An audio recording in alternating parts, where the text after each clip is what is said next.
Trading ലോകത്ത് Jessy Livermore എന്ന പേര് കേൾക്കാത്തവർ ചുരുക്കമായിരിക്കും. ഒരു ഇതിഹാസമാണ് അദ്ദേഹം. പക്ഷേ അദ്ദേഹത്തിന്റെ വിജയത്തിന് പിന്നിലെ രഹസ്യം എന്തായിരുന്നു? സങ്കീർണമായ ചാർട്ടുകളോ ഇൻഡിക്കേറ്ററുകളോ ഒന്നുമല്ല. അദ്ദേഹം പറഞ്ഞത് തനിക്ക് ഏറ്റവും കൂടുതൽ പണം നേടിത്തന്നത് ഒരേ ഒരു കഴിവാണെന്നാണ്. അപ്പോൾ എന്തായിരിക്കും ആ ഒരൊറ്റ കഴിവ്?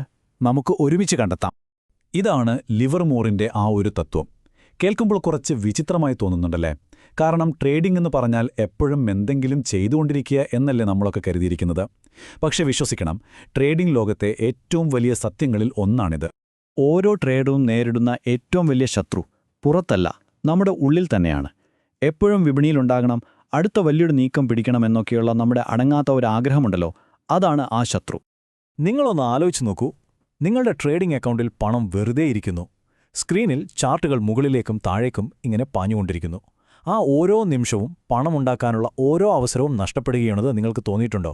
ആ ഒരു അസ്വസ്ഥതയും എപ്പോഴും എന്തെങ്കിലും ചെയ്യാനുള്ള ആ ഒരു വിശപ്പും എല്ലാ ട്രേഡർമാർക്കും നല്ല പരിചയമുള്ള ഒന്നാണ്. ഒരുപാട് ട്രേഡർമാർ വീടുന്നൊരു കെണിയാണിത്. എപ്പോഴും എന്തെങ്കിലും ചെയ്തുകൊണ്ടിരിക്കുന്നത്, അതായത് ആക്റ്റീവായി ഇരിക്കുന്നത് നല്ലതാണെന്ന ഒരു തോന്നൽ. പക്ഷെ ഒരു കാര്യം മനസ്സിലാക്കണം, ആക്ടിവിറ്റി എന്ന് പറയുന്നത് പ്രൊഡക്ടിവിറ്റി അല്ല.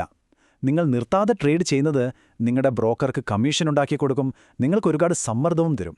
പക്ഷേ യഥാർത്ഥ നേട്ടങ്ങളോ അത് വരുന്നത് വളരെ കുറഞ്ഞ എന്നാൽ വളരെ കൃത്യമായ ട്രേഡുകളിൽ നിന്നാണ്. ഈ ഒരു പാഠം ലിവർമോർ പഠിച്ചത് അത്ര എളുപ്പത്തിലായിരുന്നില്ല.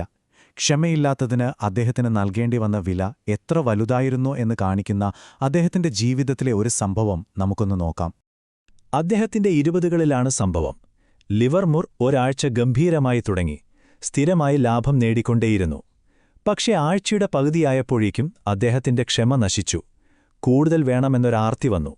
വ്യക്തമായ അവസരങ്ങളൊന്നുമില്ലാഞ്ഞിട്ട് പോലും അദ്ദേഹം ട്രേഡ് ചെയ്യാൻ തുടങ്ങി. അതിന്റെ ഫലമെന്തായിരുന്നെന്നോ?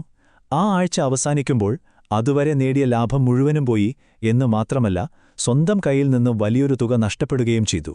ഒരൊറ്റ ആഴ്ച കൊണ്ടെല്ലാം തകർന്നു. ആ ഒരു വലിയ നഷ്ടത്തിൽ നിന്നാണ് ലിവർമോർ തന്റെ കരിയറിലെ ഏറ്റവും വലിയ പാഠം പഠിച്ചത്. എന്ത് ചെയ്യുന്നുവെന്നതിനേക്കാൾ പ്രധാനം എപ്പോൾ ചെയ്യുന്നു എന്നതാണ്. ആ ശരിയായ സമയത്തിനായി കാത്തിരിക്കുന്നതിലാണ് യഥാർത്ഥ കഴിവ് ഒളിഞ്ഞിരിക്കുന്നത്. ഈയൊരു തിരിച്ചറിവിൽ നിന്നാണ് ലിവർമോർ തന്റെ പ്രശസ്തമായ ABC ഫിൽട്ടർ എന്ന ആശയം രൂപപ്പെടുത്തുന്നത്. ട്രേഡിംഗ് അവസരങ്ങളെ വളരെ അച്ചടക്കത്തോടെ നേരിടാനുള്ള ശക്തമായ ഒരു ചട്ടക്കൂട് തന്നെയാണിത്.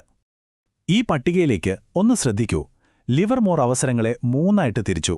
എ ടൈപ്പ് അവസരങ്ങൾ, ഇവയാണ് നമ്മുടെ ഗോൾഡൻ ടിക്കറ്റുകൾ. മാർക്കറ്റ് ട്രെൻഡ്, നിങ്ങളുടെ അനാലിസിസ്, സമയം എല്ലാം ഒരുമിച്ച് വരുന്ന അപൂർവ നിമിഷങ്ങളാണിത്. വർഷത്തിലൊരു 10 കിട്ടിയാൽ ഭാഗ്യമെന്ന് പറയാം. ഇവ വരുമ്പോൾ പൂർണ്ണ ശക്തിയോടെ ട്രേഡ് ചെയ്യണം. ഇനി ബി ടൈപ്പ്. ഇവിടെയാണ് മിക്ക ട്രേഡർമാരും കുടുങ്ങിപ്പോകുന്നത്. കാണാൻ കുഴപ്പമില്ലാത്തൊരു സെറ്റപ്പായിരിക്കും, പക്ഷേ എന്തെങ്കിലും ഒരു ഘടകം ശരിയായിരിക്കില്ല. ഈ ചിലപ്പോൾ ശരിയാവാം എന്നൊരു ചിന്തയുണ്ടല്ലോ, അതാണ് മിക്ക അക്കൗണ്ടുകളും കാലിയാക്കുന്നത്. അവസാനമായി സി ടൈപ്പ്. ഇത് ശുദ്ധമായ ചൂതാട്ടമാണ്, യാതൊരു മുൻതൂക്കവുമില്ല. ലിവർമോറിന്റെ നിയമം വളരെ ലളിതമാണ്. എ ടൈപ്പ് ട്രേഡുകൾ മാത്രമെടുക്കുക, ബി, സി എന്നിവയെ പൂർണ്ണമായി അവഗണിക്കുക. അപ്പോൾ ഒന്ന് ആലോചിച്ച് നോക്ക്. നിങ്ങൾ ഈ പറഞ്ഞ ബി, സി ടൈപ്പ് ട്രേഡുകൾ പൂർണ്ണമായും ഒഴിവാക്കി ആ വർഷത്തിൽ വരുന്ന 5-10 പെർഫെക്റ്റ് എ ടൈപ്പ് അവസരങ്ങൾക്ക് വേണ്ടി മാത്രം കാത്തിരുന്നാൽ നിങ്ങളുടെ റിസൾട്ടിൽ എന്തു മാറ്റമായിരിക്കും വരുന്നത്? അതാണ് ട്രേഡിംഗിലെ ആ ഒരു വിരോധാഭാസം. വളരെ കുറച്ചു ട്രേഡ് ചെയ്യുക, പക്ഷേ വളരെ കൂടുതൽ നേടുക. ഇതൊക്കെ കേൾക്കാൻ നല്ല രസമുണ്ടല്ലേ? പക്ഷേ എങ്ങനെയാണ് ഈ അസാമാന്യമായ ക്ഷമ നമ്മൾ വളർത്തിയെടുക്കുക? ശരി, നമുക്കതിന്റെ പ്രായോഗിക വശങ്ങളിലേക്ക് കടക്കാം. ഇവിടെയാണ് സജീവമായ കാത്തിരിപ്പ് അല്ലെങ്കിൽ ആക്റ്റീവ് വെയിറ്റിംഗ് എന്ന ആശയം വരുന്നത്. ക്ഷമ എന്ന് പറഞ്ഞാൽ വെറുതെ കണ്ണുമടച്ച് ഇരിക്കലല്ല, മറിച്ച് എല്ലാ ദിവസവും ഒരു വേട്ടക്കാരനെ പോലെ മാർക്കറ്റിനെ നിരീക്ഷിക്കുക, അതിന്റെ സ്വഭാവം പഠിക്കുക, നിങ്ങളുടെ പണം എപ്പോഴും തയ്യാറാക്കി വയ്ക്കുക, എന്നിട്ട് ആ ഒരു പെർഫെക്റ്റ് നിമിഷം വരുമ്പോൾ ചാടി വീഴാൻ തയ്യാറായിരിക്കുക. അതാണ് ആക്റ്റീവ് വെയിറ്റിംഗ്. ഈ 4 കാര്യങ്ങൾ പരിശീലിക്കുന്നത് നിങ്ങളെ ഒരുപാട് സഹായിക്കും. ഒന്നാമതായി, എല്ലാ ദിവസവും ട്രേഡ് ചെയ്യേണ്ട ആവശ്യമില്ലെന്ന് സ്വയം ഒന്ന് ബോധ്യപ്പെടുത്തുക. രണ്ടാമതായി, ഒരു നോൺ ട്രേഡിംഗ് ജേണൽ സൂക്ഷിക്കുക. നിങ്ങൾ ഒഴിവാക്കിയ മോശം ട്രേഡുകൾ അതിൽ എഴുതിവെക്കുന്നത് നിങ്ങൾ കാത്തിരിക്കാനെടുത്ത തീരുമാനങ്ങൾ എത്ര ശരിയായിരുന്നുവെന്ന് കാണിച്ചു തരും. മൂന്നാമതായി, ട്രേഡിംഗിന് പുറത്ത് മറ്റ് താൽപ്പര്യങ്ങൾ കണ്ടെത്തുക. നിങ്ങളുടെ മുഴുവൻ ശ്രദ്ധയും മാർക്കറ്റിലാകുമ്പോഴാണ് അനാവശ്യ ട്രേഡുകൾക്ക് പ്രലോഭനം തോന്നുന്നത്. അവസാനമായി, ചില അവസരങ്ങൾ നഷ്ടപ്പെടുമെന്ന് യാഥാർത്ഥ്യവുമായി പൊരുത്തപ്പെടുക. എല്ലാ മാർക്കറ്റ് മൂവുകളും പിടിക്കാൻ ഈ ലോകത്ത് ആർക്കും സാധ്യമല്ല. ഈ പറഞ്ഞ കാര്യങ്ങളെല്ലാം നമ്മൾ ചേർത്ത് വയ്ക്കുമ്പോൾ ഒരു നിർണായകമായ തിരിച്ചറിവിലെത്തും. ക്ഷമ എന്നത് വെറുമൊരു സ്വഭാവഗുണമല്ല, അതൊരു തന്ത്രപരമായ ആയുധമാണ്. വിപണിയുടെ ഘടന തന്നെ ഒരു പ്രത്യേക രീതിയിലാണ് പ്രവർത്തിക്കുന്നത്. അത് ക്ഷമയില്ലാത്തവരെ ശിക്ഷിക്കാനും ക്ഷമയുള്ളവർക്ക് പ്രതിഫലം നൽകാനും വേണ്ടി ഡിസൈൻ ചെയ്തതുപോലെയാണ്. നിങ്ങൾ കൂടുതൽ ട്രേഡ് ചെയ്യുമ്പോൾ കമ്മീഷനുകളും സ്പ്രെഡുകളും നിങ്ങളുടെ ലാഭം കാർന്നു തിന്നും. പെട്ടെന്നുള്ള ചാഞ്ചാട്ടങ്ങൾ തെറ്റായ സമയത്ത് മാർക്കറ്റിൽ ഉള്ളവരെ പുറത്താക്കും. ചുരുക്കത്തിൽ പറഞ്ഞാൽ മാർക്കറ്റ് ക്ഷമയുള്ളവന്റെ സുഹൃത്താണ്. അതുകൊണ്ട് നിങ്ങളുടെ കയ്യിലുള്ള ഏറ്റവും മികച്ച ഇൻഡിക്കേറ്ററോ ഏറ്റവും പുതിയ സ്ട്രാറ്റജിയോ ഒന്നുമല്ല നിങ്ങളുടെ യഥാർത്ഥ എഡ്ജ്. നിങ്ങളെ മറ്റ് 90% ട്രേഡർമാരിൽ നിന്ന് വ്യത്യസ്തനാക്കുന്ന ഏറ്റവും വലിയ കഴിവെന്താണെന്നറിയുമോ?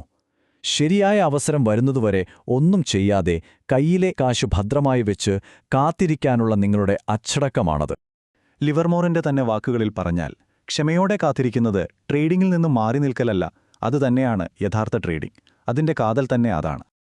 ഒരുപക്ഷേ നിങ്ങളുടെ ട്രേഡിംഗ് കരിയറിലെ അടുത്ത വലിയ മുന്നേറ്റം കൂടുതൽ കാര്യങ്ങൾ ചെയ്യുന്നതിലൂടെയല്ല, മറിച്ച് ശരിയായ നിമിഷത്തിനായി ഒന്നും ചെയ്യാതെ കാത്തിരിക്കുന്നതിലൂടെയായിരിക്കും. ആ ഒരു മാറ്റത്തിന് നിങ്ങൾ തയ്യാറാണോ?